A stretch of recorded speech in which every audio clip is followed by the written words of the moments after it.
आप देख रहे हैं वी न्यूज 24। मैं हूं दीपक कुमार। मैं आज सीतामढ़ी के मोहनपुर में आया हूं, जीत कुमार संगीत विद्यालय में, जहां का जो टीचर है जीत कुमार जीत जी। तो जीत कुमार जीत जी जो है यहाँ बच्चों को संगीत सिखाते हैं। वो बांसुरी बजाते हैं, पियानो बजाते हैं, उसके बाद अलग अलग कई इंस्ट्रूमेंट बजाते हैं। तो जरा मैं जीत कुमार जीत से मैं बात करता हूं, उनसे मैं रूबरू आपको कराता हूं कि कैसे वो संगीत की दुनिया में आए और कहां से उनके मन में एक भावना जगा कि चलो इस संगीत को और भी फैलाया जाए, इस गंगोत्री को और भी बहाया जाए। तो आइए मैं आपको जीत कुमार जीत जी के पास लेके चलता हूं। जीत कुमार जीत जी, आपका वी न्यूज 24 में स्वागत है सर। सर आपका बहुत बहुत धन्यवाद, नमस्कार। वी न्यूज चैनल के सभी दर्शकों को मेरा प्यार भरा नमस्कार। मैं सीतामढ़ी की धरती से यानी सीता की धरती से मैं आप सबको नमस्कार करता हूँ, प्रणाम करता हूँ। संगीत ही मेरी जिंदगी है, संगीत ही मेरा जीवन है और यही मेरा खाना, यही मेरा पीना, यही मेरा सोना और जागना है। संगीत ही मेरे सब कुछ है। सर ये भावना कहाँ से आया और कैसे आप इस संगीत के क्षेत्र में आए सर? आप अपने बारे में थोड़ा संक्षेप में बताएं मुझे। सर मैं एक गांव का रहने वाला हूँ, उसका नाम है सुंदरपुर। मेरे पिताजी किसान मजदूर हैं।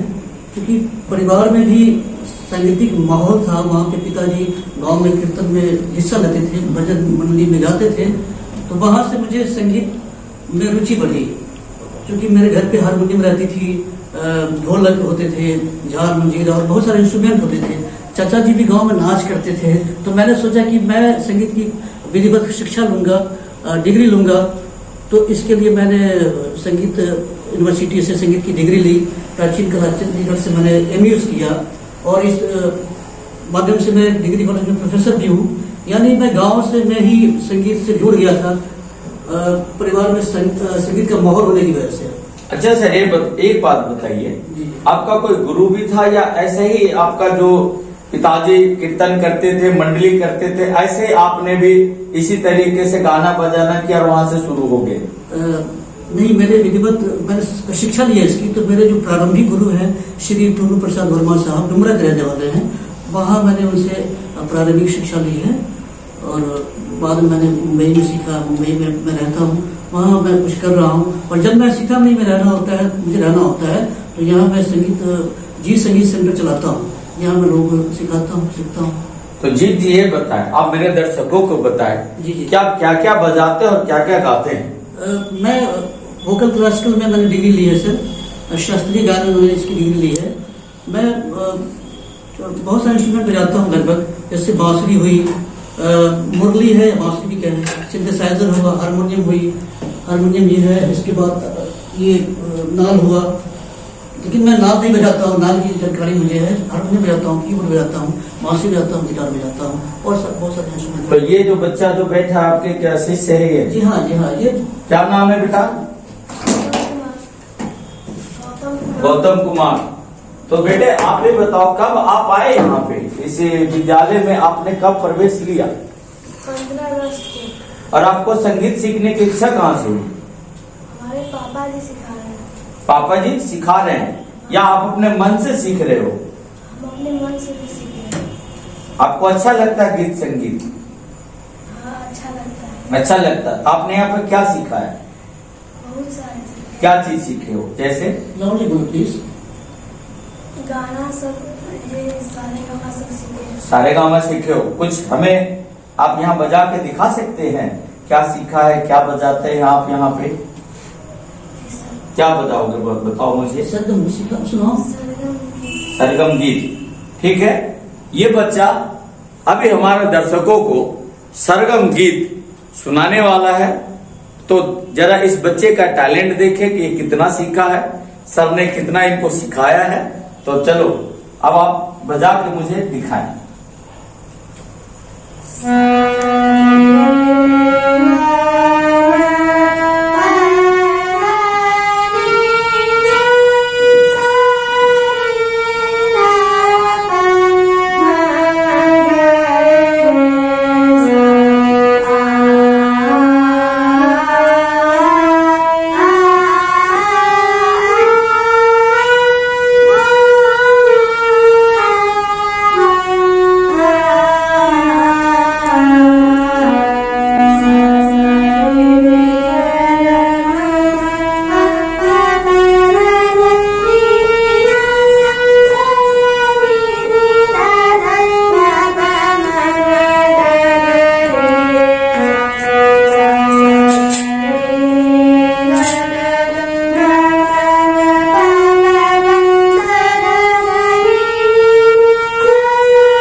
ठीक है, बहुत बढ़िया, बहुत ही सुंदर। आपने अभी इस बच्चे को आपने सुना, इसकी टैलेंट को भी देखा। हो सकता है आने वाले दिनों में ये कोई बहुत बड़ा कलाकार उभर के निकले, एक बहुत बड़ा शख्सियत बन के निकले। हो सकता है किसी मंच पे ये कभी आपको दिखाई दे जाए, एक छोटे से जगह से निकल के एक बड़े से जगह में, एक बड़े से मंच पे। तो मैं अब यहाँ पे जो इनके गुरुजी हैं, मैं उनसे बात करता हूँ उनके अंदर में क्या क्या टैलेंट है। उन्होंने तो बहुत कुछ बताया। तो सर, आप मुझे आज क्या सुनाने वाले हैं, क्योंकि अभी हमारे बिहार में एक महापर्व आने वाला है छठ मैया का। तो मैं आपसे विनती करूंगा कि मेरे दर्शकों को आप छठ माँ का कोई गीत, कोई धुन बजा करके सुनाए। तो सर बताए पहले आप इस चीज पे क्या सुना रहे हैं? मैं मुरली पे सुनाऊंगा। और आने वाला जो छठ पर्व है, अभी न्यूज के दर्शकों को अग्रिम रूप से बहुत बहुत शुभकामनाएं, छठ पर्व की बहुत बहुत शुभकामनाएं। मैं ये बांसुरी की धुन मेहर करता हूँ आप सबों के लिए।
Thank you. तो आपने अभी जीत कुमार जी को सुना। इन्होंने बड़ा ही प्यारा, बड़ा ही मनमोहक धुन इन्होंने हमारे दर्शकों को सुनाया, जो कि ये जो गीत है बिहार के मिट्टी में बसा है, बिहार के लोगों के मन में बसा है, उसके जेहन में बसा है। कांचे ही बांसे के बसुरिया, इन्हें जो बजाया अभी। आप जब भी छठ का पर्व हो, अगर ये गीत ना बजे तो छठ पर्व संपन्न नहीं होता है। तो अभी मैं सर से और मैं ये कुछ और भी हमारे दर्शकों को सुनाने वाले हैं। तो सर आप किस चीज पर आप सुना रहे हैं? सर मैंने पहले मुरली बजाई है, हालांकि इसको बांसुरी भी हम कर सकते हैं। अब मैं बांसुरी सुनाता हूँ, क्योंकि ये सरल बांसुरी है, मुंह में डालते हैं और बजाते हैं, सिंपल फ्लूट कहते हैं। इसमें भी मैं फोक की धुन सुनाता हूँ। बिहार की जो बहुत मशहूर लोक धुन है उसको मैं सुनाता हूँ। कौन सा धुन है सर? वो जान करके है, सुनेंगे तो मुझे लगता है कि आप जरा उसके बोल हमारे दर्शकों के बता दें। गा के सुनाता हूँ, बजा कर देते हैं।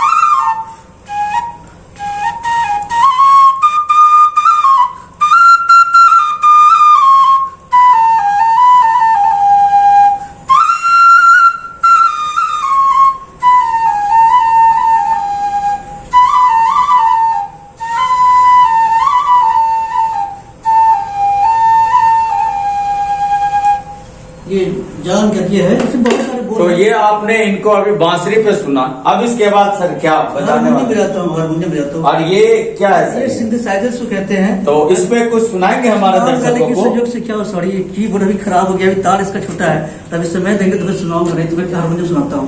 नहीं कोई नहीं, आप समय लेकर के भी आप मुझे हमारे दर्शकों को बिल्कुल, बिल्कुल। इसको भी बजा। ठीक है, पहले हम हारमोनियम पे धुन सुन लेते हैं।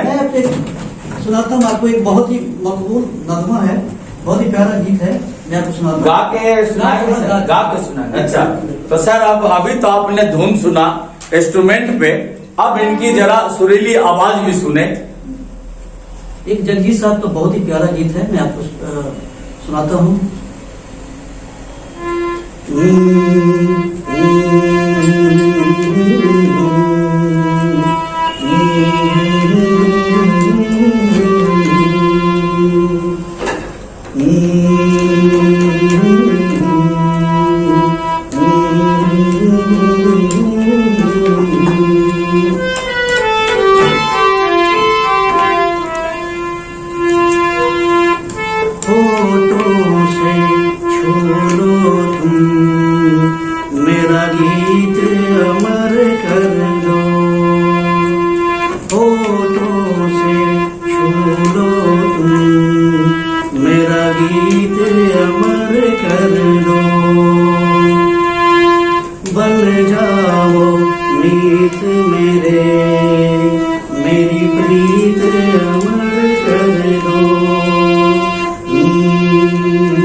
ना उम्र की सीमा हो, ना जन्म का हो बंधन, ना उम्र की सीमा हो, ना जन्म का हो बंधन।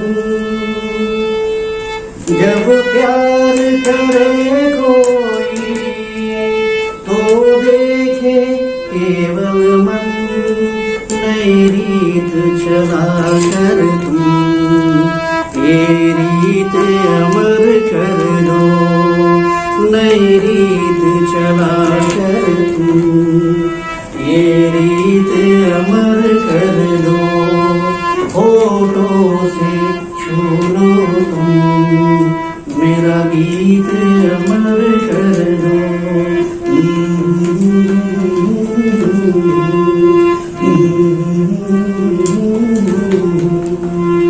तो सुना इस गाने में इन्होंने एक बहुत अच्छे एक लाइन बोला, जब प्यार का हो मन तो न उम्र की सीमा हो न उम्र की सीमा हो, तो प्यार करने के लिए कोई सीमा की जरूरत नहीं होती है, कोई बॉर्डर की जरूरत नहीं होती है। और इस गाने में बड़े अच्छे शब्द है और बड़ा ही लोकप्रिय गाना भी है, ये बहुत चर्चित भी गाना है, लोगों को जुबान पे भी है। तो ये बच्चे से मैं बात करता हूँ, बेटा क्या सुनाओगे आप?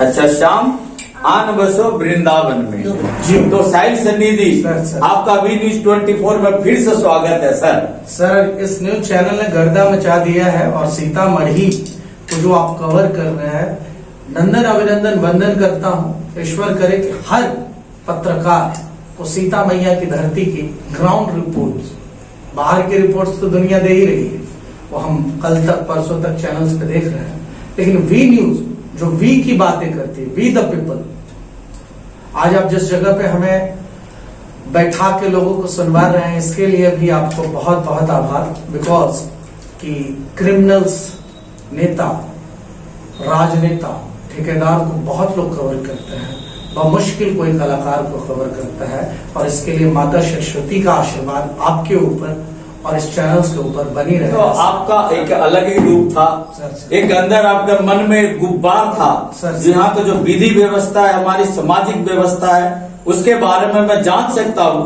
कि आप कितने पीड़ित है, आपका मन अंदर से कितना दुखी है, क्योंकि वो आपके मन के और एक आत्मा की आवाज थी सर। क्योंकि आपने बहुत अच्छा बात बोला था, अगर इस बात पे लोग चले तो शायद जो भारत एक सोने की चिड़िया कहलाती थी, वो भारत फिर से सोने की चिड़िया हो जाए। जो आपने एक बात बोला था कि एजेंडे पे नहीं, झंडे पे नहीं, जिस दिन आप एजेंडे पे आ जाएंगे, उस दिन मेरा समाज, मेरा परिवार, मेरा विचार, मेरा देश, मेरे लोग सुधर जाएंगे और एक बहुत अच्छा भाईचारा वाला माहौल बन जाएगा सर। तो आज मैं आपका दूसरा रूप देख रहा हूँ। आप अपने बारे में बताएं जी, आप क्या क्या करते हैं? आप ढोलक भी बजा रहे हैं, आप अच्छे वक्ता भी हैं और आप एक पार्टी भी बनाई है, जो कि वो पार्टी का आपका विजन है कि समाज को बदलने के लिए आप एक पार्टी बनाई है। मैं समझ सकता हूँ कि आप यहाँ को विधि व्यवस्था को बदलना चाहते हैं, जात पात की दुनिया को आप खत्म करना चाहते हैं, हिंदू मुस्लिम को भी मिटाना चाहते हैं, तो आप एक इंसानियत लाना चाहते हैं। उसके लिए मैं जानना चाहूंगा सर कि आप जो पार्टी बनाए हैं, वो पार्टी बनाने का ख्याल आपको कैसे आया और क्यों आया? उसके बाद में अभी आपको ढोलक में देख रहा हूँ, मैं अभी आपको बात करते सुन रहा हूँ, कोई फिल्म को आप डायरेक्ट भी कर रहे हैं, तो आप बताओ कि आपके अंदर में क्या क्या गुण छुपा है जो एक एक करके बारी बारी से वो निकल रहा है। तो प्लीज आप थोड़ा अपने बारे में छोटे शब्दों में हमारे दर्शकों को आप बताएं। समाए महफिल ताजिंद सजिंदा रहे, लाख लोगों ने सताया फिर भी हम जिंदा रहे। वाह। मौत भी मांगी तो इस शान खुददारी के साथ कि देने वाला जिंदगी भर शर्मिंदा रहे। लोकतंत्र के चौथे स्तंभ का सबसे तीसरी पंक्ति में बैठा हुआ व्यक्ति मैं हूं, जिसके मन में गुब्बार है, मन में हर्षोल्लास है। आज लोकतंत्र के पर्व का दूसरा चरण का चुनाव समाप्त हुआ है और हमने वोटिंग की है और उम्मीद करता हूं कि आप जो भी हमें घर पे देख रहे हैं या कल देखेंगे, आपने वोटिंग किया होगा। और इस बार सुयोग्य को, जैसे सुयोग्य वर अपनी बहन अपनी बेटी के लिए ढूंढते हैं, वैसे ये सुयोग्य प्रत्याशी हमने अपने प्रदेश के लिए चुना होगा, ऐसी कामना करता हूं। रह गई मैं कौन हूं, तो मैं आम आदमी हूं, वी द पीपुल हूं, हम लोग हैं। वी न्यूज के साथ ये सवाल पूछने के लिए बहुत बहुत आभार। हम वी हैं भाई साहब। जिस दिन हम सब लोग वी हो जाएंगे, वी द पीपुल हो जाएंगे, उस दिन सरकार भी बदल देंगे सर, क्योंकि हम कलाकार हैं, हम ढोलक बजाना जानते हैं, तो हम संसद को भी बजा के रख देंगे। ऐसा मैं मुकम्मल तस्वीर बनाऊंगा। बिहार में बाहर होगा जब सरकार में कलाकार होगा। ये सुना, इन्होंने बहुत बेबाकी से अपनी बातों को रखा और शायद मेरा जो समझ है कि अगर इनके जैसे 10 लोग अगर समाज में हो जाए तो वो दिन दूर नहीं जो इस समाज का परिवर्तन हो जाए, इस समाज का कायाकल्प हो जाए और यहाँ पर न यादव हो, न सूरी हो, न तेली हो, न कलवार हो और न हिंदू हो, न मुस्लिम हो, सिर्फ इस समाज में एक ही जाति हो, वो हो इंसानियत का। मैं इनसे सर से मैं बोलूंगा कि सर ये मुझे आप क्या बजा के सुनाने वाले हैं? सर मैं चाहूंगा आप बैठे। आज एक पत्रकार एक कलाकार के साथ है और हम दोनों एक ही स्तंभ के दो अलग अलग प्राणी हैं। आप में कार लगा हुआ है, हम में कार लगा हुआ है, और जिस प्रदेश में बैठे हैं बिना पहिया के कार है सर हम। लेकिन ये बिना पहिया का बिहार भी तो बना रखा है ना। तो मुल्क है आजाद, अपना मुल्क है आजाद, है तरक्की पर तरक्की कौन है बर्बाद। घूमता बेखौफ राजा, सांप कंधे पर नचाता, कहता फिरता वो सबों से, वो भला राजा है कैसा जो सुने फरियाद। तो मेरे मित्र, जब सत्ता आपकी फरियाद नहीं सुनती, जब नेता आपकी फरियाद नहीं सुनता, और जब लोकतंत्र का चौथा स्तंभ नंबरिंग चल पेड म्यूजिक जब आपकी आवाज नहीं सुनता, तो एक पत्रकार एक कलाकार के साथ बैठ के देश की सियासत लिख रहा हो, देश की इबारत लिख रहा हो, और उस संदर्भ में एक गाना कहना चाहूंगा। लोकतंत्र का महापर्व गया है, एक महापर्व आने वाला है, बिहारियों का महापर्व, उत्तर भारतीयों का महापर्व। कि काचा हीरे बस के बांसुरिया, बहंगी लचकत जा, काचा हीरे बस के बहंगिया, बहंगी लचकत जा।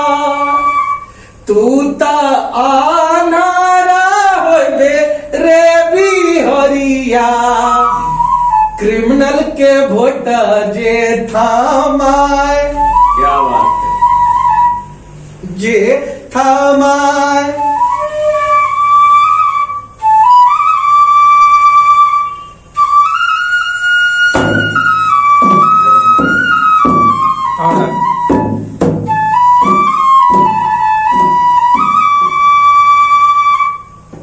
जादब और कुसबा छोरा सब सोआ कर जाए। जब सत्ता और सियासत बिहार की बात करना छोड़ देती है, सरकार जब कलाकार की बात करना छोड़ देती है, जब पत्रकार की बात करना छोड़ देती है, तब वो सूरज देव से आग्रह करते हैं कि हे सूरज देव, इस 8.5 महीने के लोकतंत्र ने जो घिनौना मजाक किया है लोगों के साथ, वो आपके हाथ में है। उगा हो सूरज देव हरगा के बेर, उगा हो सूरज देव हरगा के बेर। तो ये जो जागने का बेर मिला है, आज दूसरा चरण खत्म हुआ है सर, तीसरा चरण 7 तारीख को है। 10 तारीख को बिहार की एक इबारत लिखी जाएगी और पूरे देश की नजर बिहार पे है कि क्या बिहारियों ने इस बार मतदान किया या फिर बिहारियों ने थूक दान किया, पान दान किया, बीड़ी दान किया, दारू दान किया या फिर कन्या दान किया। क्योंकि इन सब दानों से ऊपर मतदान है और मत मन से देने की चीज है। मैं उम्मीद करता हूं कि आपके जो भी सुधी दर्शक हैं, पाठक हैं, हमारे कलाकार मित्र हैं, कम से कम 100 नहीं चाहिए, हम अकेले ही चले थे जान में मंजिल, मगर रास्ता चलता गया और कारवा बनता गया। उस कारवे के साथ ही वे न्यूज के दीपक जी, जो सीतामढ़ी के आपके होने से मैं बहुत गौरवान्वित हूँ। सीतामढ़ी की मीडिया, आइए पिताश्री, ये हम वैसे घरों के बच्चे हैं जिनके पिताजी के पैर में सच में चप्पल नहीं हुआ करते। आपने पिछले दिनों दिखाया कि मेरे बाबूजी की चाय की दुकान है। ये जिनके पुत्र हैं, ये इनको आप देख रहे हैं, ये मेरे पिताश्री हैं, माननीय बहुत बेहतरीन कलाकार हैं, उनसे भी कुछ सुनेंगे हम लोग सर। तो इसके लिए खैर मकदम करता हूं कि सीता मैया की भूमि में दिल्ली का पत्रकार गलियों की खाक छान रहा, जबकि आपको होना चाहिए था उस महफिल में जहां छलकाए जाम और नोट उड़ रहे हो, लेकिन आप वैसे पत्रकारों में से हो जो ढोलक की थाप के साथ, बांसुरी की थाप के साथ अलग जगाने आए। साहब, करारा जवाब मिलेगा। जो पत्रकार और कलाकार किसी आंदोलन की सूत्रधार बनते हैं तो फिर बिहार को बेहतरीन बनना ही है। Thank you so much. चलिए, तो ये थे हमारे साहिल सन्नी जी, जिनको आपने सुना। इन्होंने बहुत सारी बातें बताई। ये बातें नहीं है, ये इनका कहीं न कहीं एक मन में कसक है इस विधि व्यवस्था को लेकर के, इस समाज को लेकर के, जो सामाजिक जो ताना बाना है, जो हम लोगों को नेताओं के द्वारा अलग अलग वर्गों में बांट दिया गया है, अलग अलग वर्णों में बांट दिया गया है। हम अगड़े और पिछड़े की बात करते हैं। जिस दिन हम एक हो जाएंगे उस दिन इस समाज का परिवर्तन होगा, इस समाज का बदलाव होगा, इस देश का बदलाव होगा। तो मैं इसी के साथ मैं कामना करता हूं कि जो छठ माँ का जो पर्व आ रहा है, तो इनकी विनती वो सुने और बिहार की दशा और एक दिशा 10 तारीख को अच्छा मिले। सर जहां पहुंचे अनजान क्षितिज को, जहां पहुंचे अनजान क्षितिज को मिलता एक किनारा। मधुमय अपना बिहार हमारा, मधुमय अपना बिहार हमारा। देश की सभ्यता लूट रही है, देश का संस्कार लूट रहा है। बचा लो भाई हमारा, अरे मधुमय बिहार हमारा, सीता का बिहार हमारा। तो मेरे मित्र, मेरे दोस्त, ये गुब्बार नहीं है, ये सवाल है सियासत से। जब देश की भ्रष्ट जनता और लोकतंत्र का चौथा स्तंभ, जिसको मीडिया कहते हैं, जब बिकने लगती है, वैसे स्थितियों में वी न्यूज वी लोगों की बातें करता है, वी द पीपल, हमारे संविधान की बात करता है। हम गौरवान्वित होते हैं सर जब आपके मीडिया के सामने रूबरू होते हैं। आप बतौर निर्देशक, बतौर वितरक, बतौर प्रोड्यूसर, बतौर कलाकार, बतौर राजनेता, हमने बहुत मंचों को सुशोभित किया है और बड़े बड़े पत्रकारों के साथ हमारा आमना सामना हुआ है। लेकिन जो हार्ट टू हार्ट बातें होती है, ग्राउंड पे होती है, उस कार्य को करने के लिए आपका जितना आभार किया जाए, सीता मैया की धरती ऐसे टैलेंट्स को पैदा करती है। हमें गर्व है सर, आपका नाम दीपक है, हमारी पार्टी का छाप दीपक छाप है। अगर आप ये वीडियो YouTube पर देख रहे हैं तो हमारे चैनल को सब्सक्राइब करें और बेल आइकन को दबाना ना भूलें। अगर आप Facebook पर ये वीडियो देख रहे हैं तो हमारे पेज को लाइक करें।